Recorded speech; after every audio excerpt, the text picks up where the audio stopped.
Hi friends, నేను మీ నాగలక్ష్మిని. బాగున్నారా?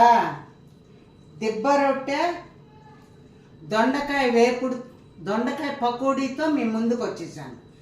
దిబ్బ రొట్టె ఎలా చేయాలి, దొండకాయ పకోడీ ఎలా చేయాలి నేను వీడియోలో పెట్టాను. ఆల్రెడీ వీడియో పెట్టాను, దానికి కూడా వాయిస్ ఓవర్ ఇస్తాను. ఇలా వీడియో చేసి చెప్దామనేసి చేస్తున్నాను. బాయ్. హాయ్ ఫ్రెండ్స్, దెబ్బ రొట్టెతో మేము ముందుకు వచ్చేసానండి. దెబ్బ రొట్టె ఎలా తయారు చేయాలో చూడండి. రాత్రి నానబెట్టాలి. ఒక డబ్బా పావు కిలో పప్పు నానబెట్టి గ్రైండర్లో వేయాలి. అది బాగా మెత్తగా నలగాలి. ఇడ్లీ పిండి కంటే మెత్తగా నలగాలి.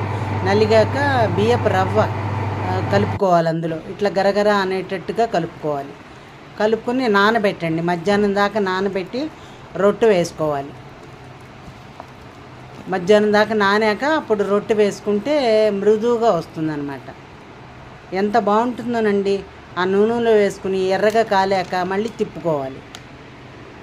అదిగోండి, అది వరి నూక అంటే బియ్యపు రవ్వ. అందులో కలిపేసుకుని నానబెట్టండి. మధ్యాహ్నం దాకా పొద్దున్న రుబ్బామనుకోండి, మధ్యాహ్నం దాకా నానబెట్టండి. నానబెట్టి మధ్యాహ్నం అప్పుడు ఈవినింగ్ స్నాక్ కింద వేసుకోవచ్చు. అదిగో నూనె మా బాండీలో నూనె పోసేసుకుని ఈ లావుగా వేసుకోవాలి. రొట్టె లావుగా వేసుకోండి. కాలాక తిప్పుకోండి, మూత పెట్టండి. కాలాక తిప్పుకోండి, మళ్ళీ తీసేయండి. అంతే, దెబ్బ రొట్టె రెడీ అయిపోయింది. అంతేనండి, ఈజీ. అందరూ చేసుకోండి. ఈ దొండకాయ వేపుడు, దొండకాయ పకోడీ అండి. దొండకాయ పకోడీ ఎలాగా? శనగపిండి నానబెట్టేసి కలిపేసి అందులో సోడా ఉప్పేసి, గరం మసాలా వేసి, ఉప్పేసి, కారం వేసేసి, అల్లం పచ్చిమిరపకాయలని వేసుకోవచ్చు. నేను కారం వేసాను. అది వేసేసి నూనెలో వేసేసి తీసేసుకోవడమే. అంటే సన్నగా తరుక్కోవాలి. దొండకాయలు సన్నగా తరుక్కుని ఇలా పిండిలో కలిపేసి ఇలా వేసుకోవాలి.